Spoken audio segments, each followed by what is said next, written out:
మేమేమో పిల్లలు ఆ రోజు మొదలు పెట్టినప్పుడు తర్వాత మీరు చెప్పే గైడెన్స్ని బట్టి డాక్టర్ ఈ కేసు ఇట్లా చేయాలి. మేము ఎంత చదువుకున్నా మీరే చెప్తారు ఈ కేసు ఇట్లా చేయండి, ఈ కేసు ఫెయిల్ అవుతుంది మీరు ఇట్లా చేస్తే అట్లా చేయొద్దని చెప్తారు మన వాళ్ళు.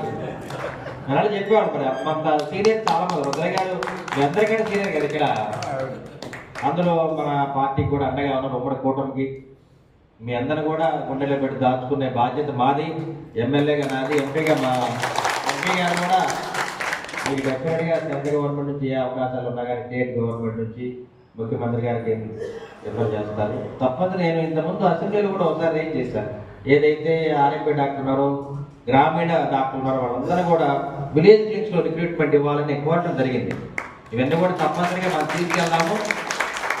ఏదైనా మనం అందరం కూడా ఒక వస్తైక కుటుంబం, ఒకే కుటుంబం కాబట్టి మనం అందరం కూడా కలిసి పని చేసుకోవాలి. మీకు కావాల్సిన అవకాశాలు ఏంటంటే చెప్పండి. మెమోరాండం రూపంలో తప్పనిసరిగా నేను స్వీకరిస్తాను. మా ఎంపీ గారి ద్వారా సెంట్రల్ గవర్నమెంట్లో కానీ స్టేట్ గవర్నమెంట్లో కానీ సీఎం గారి దృష్టికి తీసుకెళ్ళి మనందరం కూడా న్యాయం జరిగేటట్టు చేద్దాం. చిన్న చిన్న ఇబ్బందులు మన ప్రాక్టీస్లో ప్రతి ఒక్కరికి ఉంటాయి. ఎందుకంటే ఎంత గొప్ప సర్జరీ అయినా కానీ బ్రహ్మాండ సర్జరీ చేస్తుంటాం. చేస్తా ఒకసారి సడన్గా ఆర్టేబుల్ డెత్ అవుతుంది. అర్థం కాదు మనకి. నేను గొప్ప డాక్టర్ని ఏంటి జరిగింది అనుకుంటాం.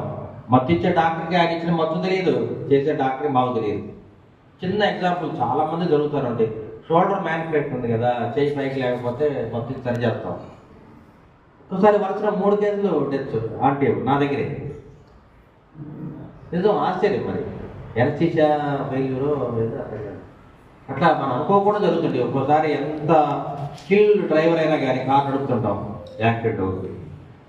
ఎంత గొప్ప డ్రైవర్ అయినా యాక్సిడెంట్ అవుతుంది. అంటే మనం అనుకోం ఏదైనా డ్రైవింగ్లో కానీ. మరి పైలట్ పైన విమానం నడుపుతూ ఉంటారు, విమానం కింద పడవచ్చు. ఎంత గొప్ప పైలట్ అయినా ర్యాకెట్ పైకి పోతుంది. ఎంతోమంది సైంటిస్టులు దాన్ని తయారు చేస్తారు, పైకి పంపిస్తారు. మనం అందరం కూడా ఒక కుటుంబం 35 ఏళ్ళు 40 ఏళ్ళుగా కలిసి ఉన్నాము. చాలా మంది చిన్న చిన్న పిల్లలకి వచ్చి వాళ్ళు చాలా పెద్దవాళ్ళు అయ్యారు. మీ పిల్లలు కూడా డాక్టర్లు అయ్యారు. చాలా మంది మన ఆర్ఎంపీ డాక్టర్ పిల్లలు కూడా డాక్టర్లు అయ్యారు. చాలా సంతోషం. ఎందుకంటే మనం ఆర్ఎంపీ మెడికల్ ప్రాక్టీస్లో ఉన్నప్పుడు మీరు పెద్ద పెద్ద డాక్టర్లను చూస్తుంటారు, నాలాంటి వాళ్ళని చూస్తుంటారు. మన పిల్లలు కూడా డాక్టర్లు అవ్వాలి, వాళ్ళు కూడా బాగా చదువుకోవాలి. ఇది తప్పనిసరిగా మంచి ఆలోచన, ఆశయం ఉండాలి. మరి ఆ కోవలో మన డాక్టర్ పిల్లలు చాలామంది వాళ్ళ మెడికల్ గ్రాడ్యుయేట్స్ అయ్యారు. చాలా సంతోషంగా ఉంది. మనం ఎప్పుడు కూడా నేను 5 ఏళ్ళుగా మీకు చెప్తా ఉన్నాను, విలేజెస్లో విలేజ్ క్లినిక్స్ పెడుతున్నారు, దాని మీద మనం పోరాటం చేద్దాం.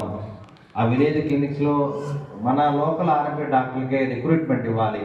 ఎందుకంటే ఆల్రెడీ మనం ఫస్ట్ ఎయిడ్ సర్టిఫికేట్ ఇచ్చాం కాబట్టి మన ఆర్ఎంపీ డాక్టర్లందరూ కూడా ఫస్ట్ ఎయిడ్ సర్టిఫికేట్ ఇచ్చాం కాబట్టి విలేజ్ క్లినిక్స్లో మనమే దగ్గర ఉందాం. ఇందాక వారు చెప్పినట్టు పెద్దలు, ఆ విలేజ్ క్లినిక్స్కి వెళ్ళి మనమే వ్యాక్సినేషన్ వేయచ్చు, టీకాలు వేయచ్చు, ఫస్ట్ ఎయిడ్ చేయొచ్చు. ఇవన్నీ కూడా మనం చేయడానికి అవకాశం ఉంది కాబట్టి మనం దాని మీద పోరాటం చేద్దామని 5 ఏళ్ళుగా నేను మన వాళ్ళందరికీ చెప్తా ఉన్నాను.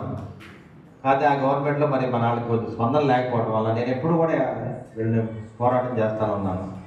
ఎందుకంటే మనకి స్థానం పోయిన తర్వాత మళ్ళీ అక్కడ కష్టంగా ఉంటుంది. అందుకని మనం ఎన్నో సంవత్సరాలుగా కష్టపడి పనిచేస్తున్నాం. గ్రామాల్లో పెద్ద పెద్ద డాక్టర్లు లేకపోయినా మీరే డాక్టర్లుగా ఉండి దగ్గరుండి ప్రజలకు సేవ చేస్తున్నారు. మీ సేవలు ఎప్పుడూ మర్చిపోవాలి. ఎందుకంటే నాకు తెలుసు, ఎందుకంటే నేను ఏ విధంగా కష్టపడ్డాను, నేను ఏ విధంగా పైకి వచ్చాను, నా అభివృద్ధి కారణం అంతా మీరే నాకు తెలుసు. కాబట్టి నేను ఇప్పుడు హైదరాబాద్ సోమరాజు గారు అంత పేరు రావాలన్నా, నర్సాపేట అరవింద్ బాబు గారి పేరు రావాలన్నా గ్రౌండ్ లెవెల్ ఎవరు ఉంది మీరు. అంటే మా పరిసరాన్ని గుర్తించాలి. ఈ డాక్టర్ మానవత్వం డాక్టర్